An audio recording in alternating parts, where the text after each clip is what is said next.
everyone, and welcome to the Kimberly Guilfoyle Show, live on Rumble, where facts come first and where news is done right. And we begin with big breaking news on Capitol Hill, where the House formally voted to censure Democrat Congressman Al Green after his outburst during President Trump's speech Tuesday night. And how did Democrats react? By singing on the House floor in protest. Watch this. The yeas are 224. The nays are 198, with 2 answering present. The resolution is adopted. Without objection, a motion to reconsider is laid on the table. The House will come to order. The House will come to order. Shh. Will Representative Green present himself to the well?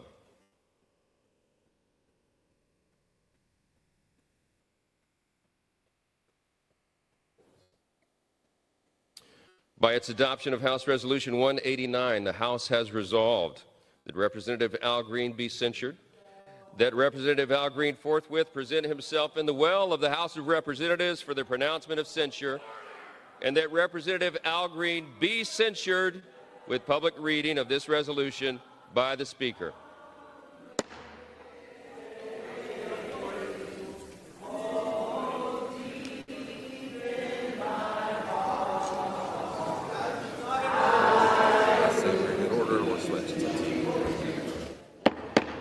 The House had come to order. The House had come to order.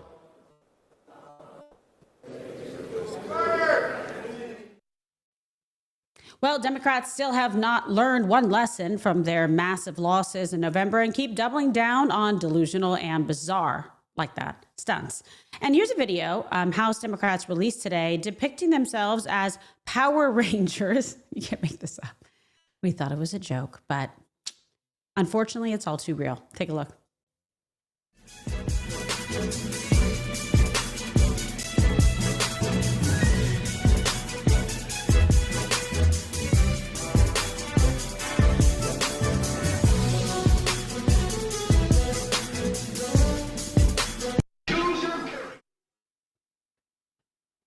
Wow. And meanwhile, President Trump is delivering historic success on the southern border with Vice President J.D. Vance down in Eagle Pass, Texas today to get a firsthand look at the success so far. Take a look. The reason why we've seen, as Pete said, a 98% reduction of border crossings, the reason why this particular site has gone from over 1,500 crossings per day to 30 crossings per day is because President Trump has empowered and, in fact, demanded that his whole government take the task of border control seriously. And that's exactly what we're doing. And of course, and this leads to my final point before we take questions, it is impossible to do without the men and women on the ground who are actually doing the hard work. And as you heard on Tuesday night, America didn't need a new law or a new task force. We just needed a new president.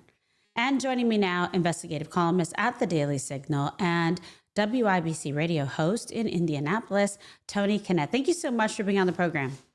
Kimberly, thanks as always for having me. All right. So let's talk about this. I mean, you can't make those videos up, the Power Ranger thing, the singing on the floor. It's nuttiness. But let's talk about Congressman Al Green. So he was censured in the House today after his outburst during the President's State of the Union address. But Democrats don't seem to have learned the lesson. What is your take? I was really shocked when I read this 5-page memo from the new DNC chair, Ken Martin, who no one's ever heard of, from Minnesota. Like, and who I is said, that? This is our plan to fight Trump.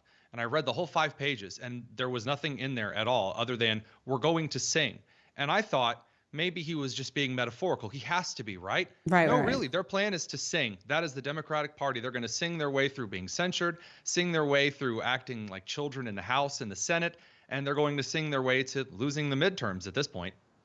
Well, you're absolutely right. That is such a good point because midterms are coming up and they're jumping around. And by the way, not athletically. Those are some serious downgrade. Woo! I mean, look at this video. You can't even bento box queen, youngest woman, let's see, youngest Black female. Let's see. Oh my God. This comes from a meme from a video game from my youth called Smash Brothers, and it was a great Nintendo game everyone enjoyed playing. And the choose your character is there's this selection screen where you would choose who you're going to fight as. And the meme is that you have like original, interesting things about you, but it's a meme that's meant for children. It is. It's a meme that's meant for children and young teens to enjoy because that's very childish humor. And it's so cringy to see taxpayers' money going to people calling themselves a super mommy with cartoon angel wings behind their back. It gives me the skeeves. I don't know, the whole thing. Yeah, it does, doesn't it? It's just kind of creepy. And it doesn't make sense. It shows like a lack of mental stability that you would jump around and act like a weirdo. It's not that like assumes there was mental stability in the first place. Well, that's fair, tough but fair. Yeah. And then they're jumping around like that. You're like, what is happening? But I don't think they know what's happening. It's called losing. They're losing.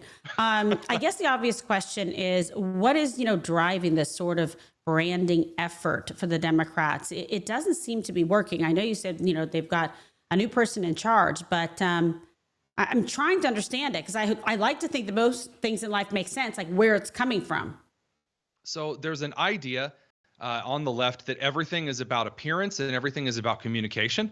And they don't actually look at the policies that they supported. They say, oh, those can't be what's unpopular. I can't have been, basing my entire political career on a lie. It must be the messaging. And you heard this right after the election. Jen Psaki and Jon Stewart talked about how, well, we just need an ecosystem in media, just like the right has. And the right is known for making memes. In fact, there's a popular meme in and of itself called "The Left Can't Meme." And so the left has, instead of reevaluating where their policies have come from, like in Loudoun County, there was a group of Democrats who said, maybe we should go to church and like the American flag in public. And the DNC shot that down and said, no, it's just a communication issue. Instead, we'll just try to tell everyone that we're just going to dance around and do the same kind of memes that we've seen that are popular online. And, if we just double down on the Kamala Harris brat girl summer campaign and the Taylor Swifties movement, then that's suddenly going to draw the youths back to the left.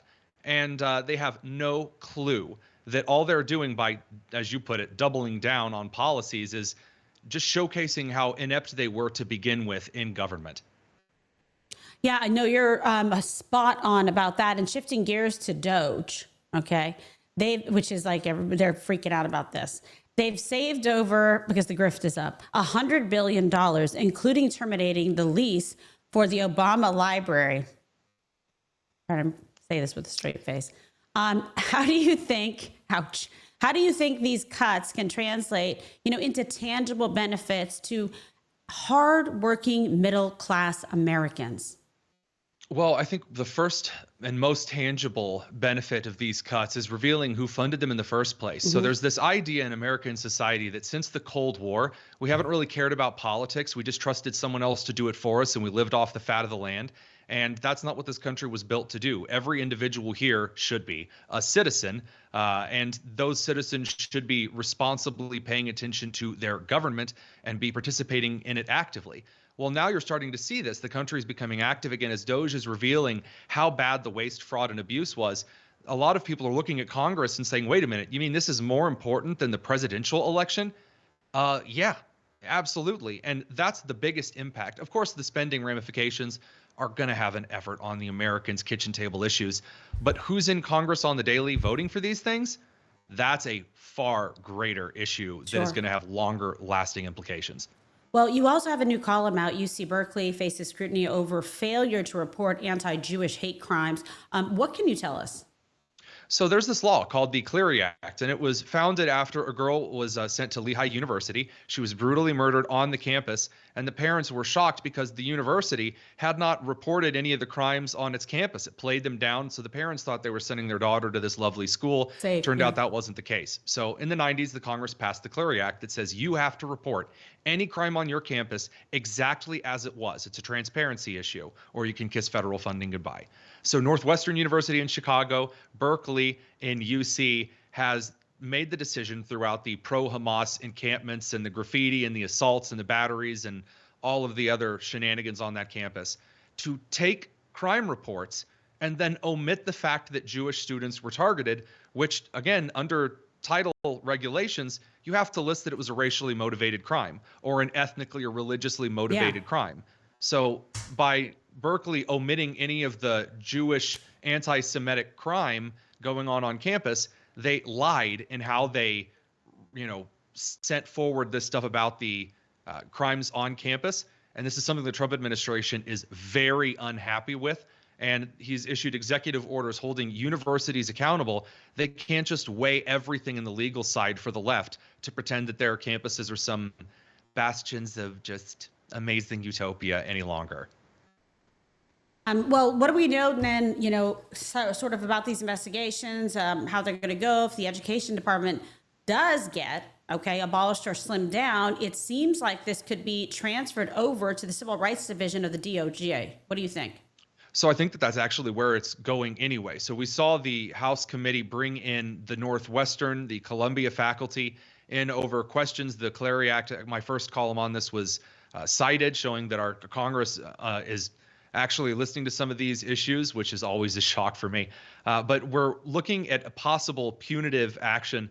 And most importantly, these universities that should not receive a single federal dollar, not one taxpayer cent, if they're willing to discriminate against students on their campus just because they follow either the Jewish religion or the Christian religion, or they are a conservative or an independent instead of a far left-leaning liberal atheist, then that's going to come with some financial consequences. And that's exactly how it should be. And you are a former teacher, as my mother was, as am I. Where have you seen the education department go off track in K through 12 and among our universities, billions of federal dollars, but the student performance doesn't back it up?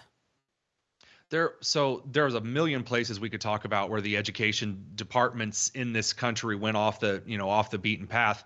The federal Department of Education, since Carter signed it into law, has been an abysmal failure. So that would be the first. But as far as the country's education system as a whole at the higher level, so the university level, in the 1960s, when the United States was throwing all of these resources into combating communism by amping up American education, it didn't take a moment to ask maybe who we're hiring to run these university positions. And so we got all of these far leftist individuals like Paulo Freire, the socialist racialist from down in Brazil, who released all of this insane ideology. There's a million others that we could mention, but it created this culture of leftist safe havens in universities that indoctrinated the next generation that would be teaching students. And so we're seeing a really old gnarled tree whose roots have grown very deep finally being uprooted, and what we're discovering is truly disgusting. No, it's awful, and our children deserve so much more, such a high quality, education. And if you don't have your children being well taken care of in terms of their education, you're really failing the country, because that is the future generations that we need to build up and protect and make sure that we're giving them the very best that this country has, to offer. Well said. Get your thoughts on that. Well, I think that if we're going to start by giving children the best that they can get, then we need to put the power in the hands of the parents. And then we need to empower those parents to be active in their child's education and upbringing. There's this idea in the United States culturally that right now you have a couple of kids, you dump them off at the daycare, and then mom and dad have to go earn a living to put food on the table. That's not long-term sustainable. That's not how cultures and families were supposed to be sustained. And I think that one of the things I'm most proud of for the Trump administration for doing, especially with Vice President J.D. Vance, who, may I say, is easily the best looking vice president we've had in a very long time. Oh, because you two look alike. Yeah, I got you. I'm picking up what you're throwing down. Okay. The idea, though, with Vice President Vance is the impetus on families. And if we put families first, kids are going to get the best that they need. Yeah, unbelievable. Now I can't unsee that. I was like, there Sorry you are. about that. I'm again as a special guest, breaking news on the Kimberly Guilfoyle Show. We have J.D. Vance. Thank you, Mr. Vice President, for joining us. So let's talk about this, because you would know. How deep does this all go? How ingrained in this culture of like safe haven, even in deep red states, it's problematic. Well, I think that because you've had so many individuals take their hands off of government for such a long time now, and the left has had such a monopoly on culture, where the right could kind of hold its nose and walk past it and focus on financial governance, for example, really since about 93, 94. You've had an entire society wrapped around these leftist cultural values in which they say one thing in public and then go behind the scenes and follow whatever rules they want. So how deep does it go it's not even a depth issue, it's a width of the ocean issue. An entire society has been steeped in this stuff for 30 years. And so now we're taking a look at this and we're trying to pull back and reorient our entire culture. You have people in their middle age and elderly years who've been working in this entire system for decades that are wholly subscribed to this. And everything they have touched has turned to mold. And so there's going to be a disinfecting and a scraping process. I know you asked me how deep does it go? The answer is we don't know because of how deeply it's saturated. I don't think we found the bottom yet. Okay, well, that's, I don't know, it's daunting, but I love... Very positive, isn't it? Yeah. I'm going to call you JD Doom instead of JD Vance.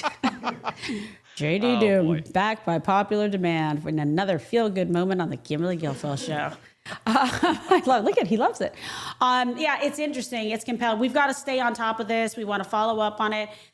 You've been fabulous to have on the show. And I do ask that, stay in contact, and anytime you want to come on so we can discuss these issues. Education is of paramount importance to me, to our family, and it's always a pleasure. You're top notch. Tell everyone where they can follow you, find you. Let's see if you give the right X account. Over on X at the Tonus, which is another story for another time. Find me over on YouTube at the Daily Signal. That's where a lot of our stuff is uploaded, and anything else, Google will take care of it. All right, perfect. You're the best. God bless. Thank you, my friend, Tony Kinnett, Thanks, the one Kimberly. and only. All right. And much more on all this coming up. But first, free speech is under attack, but Rumble refuses to back down. We've always believed in empowering independent voices, and now Rumble is taking it to the next level. We're excited to offer Rumble Premium, a completely ad-free experience with exclusive benefits for viewers and creators. And it's more than a subscription. It is a stand for free speech. Your voice matters. And because it does, you should join Rumble Premium today. For a limited time, you can get $10 off an annual plan using promo code KG10. So just visit rumble.com/premium/KG10 and you can claim your discount today. Again, that's rumble.com/premium/KG10. All right, now, earlier today, yes, Charlie Kirk sat down for an interview with California Governor Gavin Newsom on his new podcast. I wonder who set that up. And asked him about his position on men and women's sports. Watch. Should come out and be like, you know what? The young man who's about to win the state championship in the long jump in female sports, right. that shouldn't happen. You as the governor should step out and say no. No, and I appreciate. But like, would you do something like that? Would you say no men in female sports? Well, I think it's an issue of fairness. I completely agree with you on that. So that's easy to call out, the unfairness of that. There's also a humility and a grace, that these poor people are more likely to commit suicide, have anxiety and depression. And the way that people talk down to vulnerable communities is an issue that I have a hard time with as well. So both things I can hold in my hand. How can we address this issue with the kind of decency that I think, is inherent in you, but not always expressed? So fascinating. Everything's been going on behind the scenes yesterday and today with all of this, but it is trending. It's gone viral. Very interesting conversation, but I think it's important for divergent opinions to sit down, have these conversations. And I think there's going to be some others coming forward as well. And now they're calling, the left is having a meltdown, like disowning Gavin and calling him MAGA.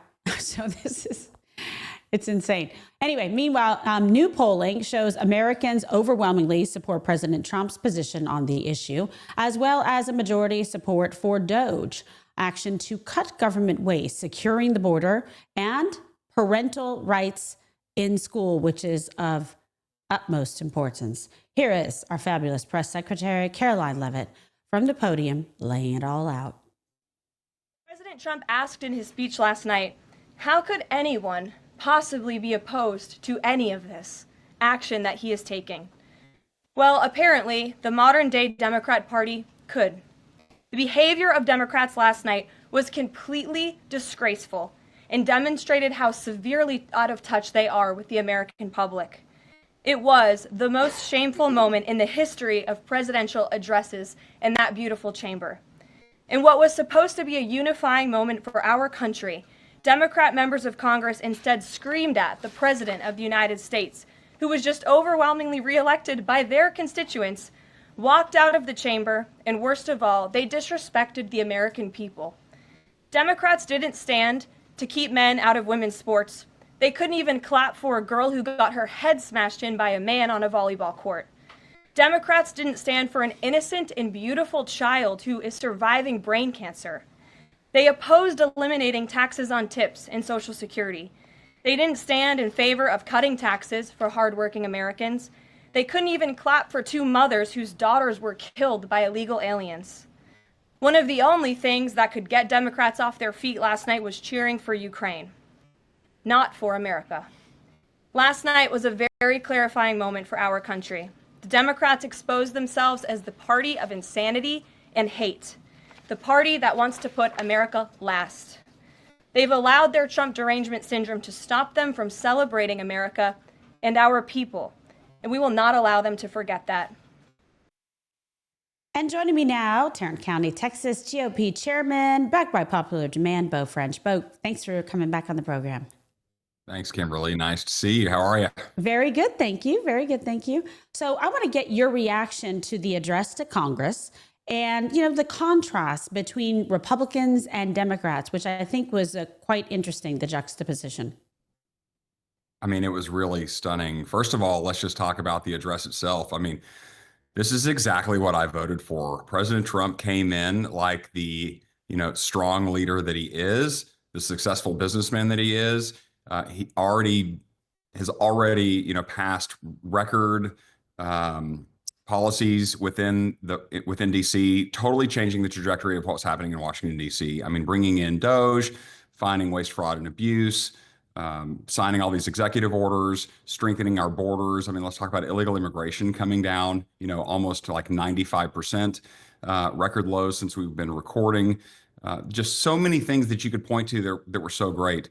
And then you contrast that with, of course, the Democrats, who I think he rightly pointed out and kind of shamed in a way, saying, look, it doesn't matter what I do. I could cure, some incurable disease, and they would still sit there on their hands. And that is exactly what they did. I mean, how do you not stand for, these poor, innocent young girls who've been raped and murdered by illegal aliens? How do you not stand for this 13-year-old boy who has endured multiple surgeries to, get over brain cancer? I mean, how do you not stand for the family of Corey Camporetore, who was killed at Trump's rally? I mean, there's just so many things you could go down the list. How do you not stand for the First Lady? And some Democrats are even saying, well, look, it's a problem. Instead of admitting that this was just completely classless, which it was, some Democrats are out there saying, well, the Republicans do the same thing. And no, that's actually not true. Look back just a year ago at Biden's State of the Union address. So there were plenty of instances where Republicans stood up and clapped because it was the right thing to do. And, a little bit of decorum and class goes a long way in Washington, D.C. Well, and sadly, from your state of Texas, Al Green is defending his behavior this week, claiming that he was defending Medicaid. What is your reaction to this whole explanation? Yeah, Geico called. They want their, actor back for the Caveman series of commercials they were doing. Exactly. I mean, this guy is the biggest clown anybody has ever seen. I mean, he can hardly string two sentences together. He's just a joke. No one takes this guy seriously. The classlessness and thuggishness of what he did. I mean, everybody knows what the rules are. These people are more interested in getting attention for doing negative things than they are for actually doing the right thing. And I think that's a problem in society in general, just kind of with the social media, influencer type mentality that people think they have, clickbait. That's just all he was doing. He's just trying to get attention, trying to make a show. It's like all these dumb signs that they're holding. I mean, it was just an absolute clown show on the Democrat side. And by the way, the positions they're taking are the like 20% positions, right? I mean, there's been enough polling and enough people have come to our side on these things that pretty much everything that the Democrats are complaining about, America is against them 80-20 on, and yet they continue to double down. And I say, keep doing it. We're going to win so much. No, you're right about that. And, just like be respectful of the process and have some decorum. I mean, it's such grandstanding. It's a clown show. It's conduct unbecoming. I'm glad he was censured today. And by the way, if a Republican did that, they should be as well. That's all I have to say on that, Of course. It's just the rules. President Trump's tariff action, let's talk about that, has already forced Mexico, and this is very interesting, to take the border seriously. Very important. And Honda just announced that the new Civic will be made in Indiana, American jobs, instead of Mexico. So is this working? Of course it is. But the Democrats will never see that because their visceral reaction is to always oppose whatever Donald Trump says and always run out and say that this is going to harm Americans, it's going to create inflation, all of their usual talking points, which they don't even understand where inflation comes from. But they still say it because they're trying to fearmonger. But the reality is, Trump, of course, is just negotiating the way you do in business. And he is saying, if you're going to charge us a tariff, we're going to reciprocate and charge you the same tariff. Now, maybe that lasts for a little while, but eventually these countries are going to get tired of paying that tariff. And guess what they're going to do? They're going to lower their tariffs, which will then cause us to lower our tariffs. So it's not really like this trade war, all this fear mongering they say. It's genius because it's going to get, for decades, I grew up, hearing about, in politics, hearing about, well, we need to have free and fair trade and all the, usual talking points from the 90s when they were negotiating NAFTA. But the reality is we don't have fair trade. We haven't had fair trade. It's actually been very unfair to America for so long. And Donald Trump has rightly pointed that out. I mean, he was pointing this out in 2015 when he was first running for president. I mean, this is a guy who gets it. And finally, more and more Americans are waking up to realize that he gets it, and this is going to be good for us. The only people that don't get it are the TDS sufferers, the people who just have Trump derangement syndrome and can't get out of their own way. No, you're right about that. And let's talk again about Texas. A lot of Texas news. AT&T says it's leaving Dallas, due to crime, which is just, it's so unfortunate, and it's got to stop. What is going on with blue city leadership, even in a deep red state? Yeah, well, look, we are not immune to, idiotic Democrats in our own, red Texas. We certainly have that problem. Look, I just think the problem is Democrats don't know how to run anything. Their only answer to anything is more spending, more government. It's never actual solutions. It's never recognizing that Americans are not Europeans. We don't have the same mindset as Europeans or any other country for that matter. We're Americans. We have this, independence and this, sense of like, what are our liberties and responsibilities that we have as Americans. And all of those things play into how a civil society even works. But Democrats have never understood that, and every law they pass is antithetical to that. And so what it does is it creates more crime. Okay, well, you think they would figure that out. But again, their only answer is more. Just like all communists, the only answer to socialism or communism was more when it wasn't working. So Democrats are just following the same playbook. But if you look at what's happening in Dallas, for instance, Dallas is run by primarily Democrats. And I know the mayor finally wised up recently and he switched parties, but you still have a predominantly Democrat city council. So it's not like he has the power to do a whole lot. It's a Democrat run city and they are soft on crime. We've tried to contrast ourselves over here in neighboring Fort Worth and in Tarrant County and trying to show that there is a choice. And I think what you're going to see, just like companies and people are leaving blue states to go to red states, you're going to see this same dynamic happen between, blue counties and red counties. This, because people can move. They have that choice. They can go find a job somewhere else. They can move their business somewhere else. They don't have to stay there and be subjected to, crime-ridden inner cities that are run poorly by Democrats. No, I think you're right about that. And when you see, people see it, happening in real time, where the successes are, where things have been changed. And I'll say this, just on a side note, it's like New York City, everyone that I know there saying that's much better now because Trump got the streets cleaned up, got the illegals off the streets. So it's impacted and had a positive effect, lowering, crime, etc., violent crime, property crimes. People want to live in a place where they can walk down the street and not be in complete and utter fear for their lives or for their children's lives. It's just, I don't think it's too much to ask. Public safety should be of paramount importance, and public safety in cities across this country is directly tied into border security, which is national security. How do you feel about what's going on with President Trump and the, deportations and the crackdown on crime? I love that some of these other countries are actually taking their bad actors, these criminals, back.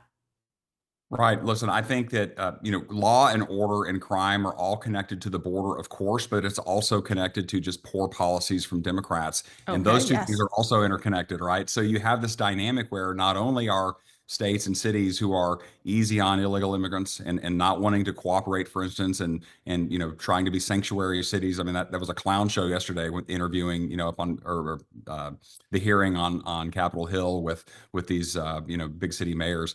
But it's just so funny to me because, of course, when you let in 20 million people in 4 years, who broke the law. The first thing they did was break the law when they came here. Yeah, they don't really respect our laws. And when many of them are parts of from gangs or from prisons, of course, these are people who are going to be violent and commit crimes. They came here just on the red carpet was rolled out for them, given money, given lawyers, given hotels, given health care, you name it, things that Americans don't get for free, right? Because it's not really free, but at the taxpayer expense. And so, yes, all crime has gone up everywhere, and people who say that it hasn't are just lying to you. They know that it has. I mean, it's demonstrable in everywhere you look.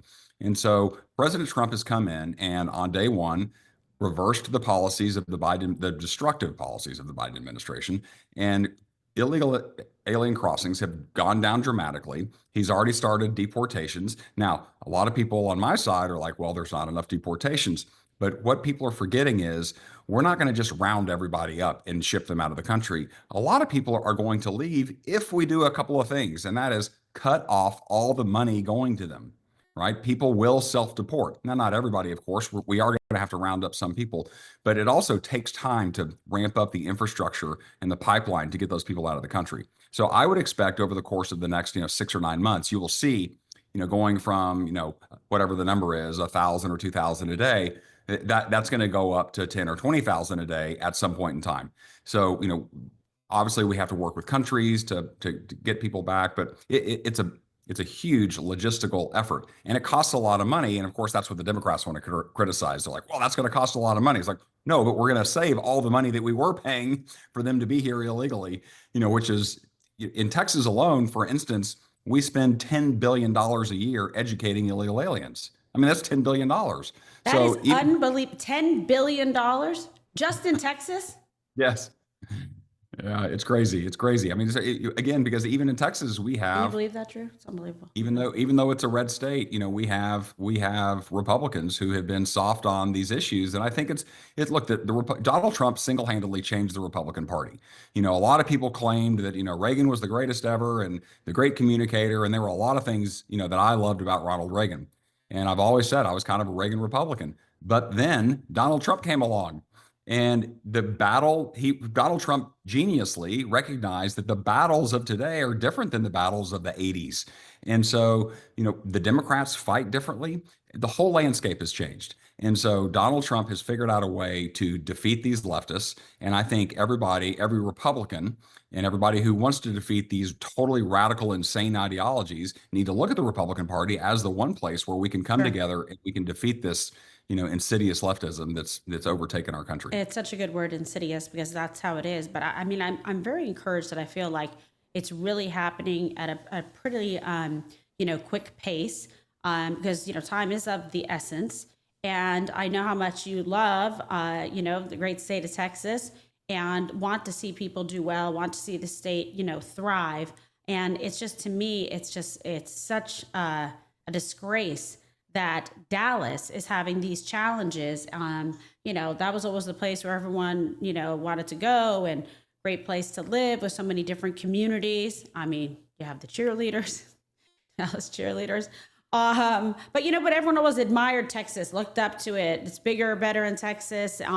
So it's always something that people look at and associate with America and the United States is that state. And, it's just unfortunate, but hopefully it's going to turn around very quickly. And I think Tom Holm is doing a very, very good job as well. I want to get your thoughts on that. Yeah, I mean, just on Texas, let me just say that idea is not gone, and it's not. It's we are just looking to make it better. And of course, leftism is a disease. TDS is a mental illness. I mean, all of these leftist ideologies are they're like a social contagion. But we feel like we are putting in place here in Texas the mechanisms to defeat all of that and continue to make Texas the place that people want to, the way they imagine it. Because Texas is all those things you Yes. explained. It historically has always been, and we're going to make sure here in Texas that we keep it that way. Now, Tom Homan, what a great, unbelievable job he's doing. I just love how Amazing. plain spoken he is, how matter of fact he is. Savage. And there is nothing radical about this guy. He's just like, we're going to follow the law. And our immigration laws That are in and of X, Y, itself they Z. think is radical and like create. It's like he's actually just applying the laws that are on the books and enforcing it and getting it done. It just shows you how derelict in their duties people have been, in the past, and of course with the previous administration. Right. But I mean, we've seen that, and it's not just the previous administration. I mean, like Doge has uncovered so much of just the culture in DC of this that I think almost everybody in DC has been participating in this, scam of US taxpayer dollars. But you're right. It's created this situation where just following the law is seen as radical. It's like Democrats saying that, they've always given lip service to cutting waste, fraud, and abuse. But when we actually start doing it, what is the first thing they do? Is like, oh, they're trying to cut Medicare and Medicaid. It's like, no, we just want to get rid of the waste, fraud, and abuse, which, by the way, you have said for decades that you want to do also. So, I mean, we're going to win. Trump has already won, but there's more winning coming our way because there is so much on the border with, what Tom Homan is doing and what Kash Patel is going to do at FBI and Pam Bondi at DOJ. And so there are just so many great things that it seems like we've already done a ton, and we have, but there is so much more to do. And President Trump, based on some of his social media tweets or posts, I would say that he is anxious to accelerate and just keep the gas down all the way. And nothing could make me happier. He's just like that. I mean, I love the the truth he put out today that was like, Shalom Hamas. It can mean hello or goodbye. You decide. I mean, he doesn't play. And that, if you know him personally, like I do for 20 years, that is who he is. That is how he speaks. That is how he thinks. He's a man of action, a man of determination, and a man of follow through. So I think they better get it together. But you always have it together. We're super happy to have you on this program. Beau French, tell everyone where they can find you, follow you, etc. Yeah, thank you. So the easiest place is on X. It's just Beau French TX, Beau French, Texas. Okay, perfect. All right. And my closing remarks just ahead. Be good, my friend. Thanks. But first, check out the 1775 Coffee Company today. We talk about it all the time on the show. We don't want you to compromise on taste, quality, or your values. And 1775 coffee is brewed to perfection, crafted with precision, and built on patriotism. The farm to cup process means there is quality, authenticity, and sustainability from start to finish. All the beans are ethically and exclusively single source, so why not try it today? 1775 coffee. Go to 1775coffee.com/KG for 15% off your first order. And in closing, consider the contrast between Republicans and Democrats. Republicans, hopeful, optimistic, and eager about the future, while Democrats whine, complain, and pout about all things Donald Trump and MAGA. So keep that in mind as you observe the next 4 years. Who is putting you first? And who won't even stand up or applaud? America first versus America last. Thank you so much for joining us today. And please be sure to download the Rumble app, subscribe to my channel, turn on notifications, like and share, and tell all your friends so they know exactly where to find us. And please also be sure to follow me across all platforms: X, Truth Social, Facebook, Instagram, and TikTok. Stay tuned to Rumble for all the very latest breaking news coverage. I hope you have a great rest of the day, and I look forward to talking to you all again very soon. God bless.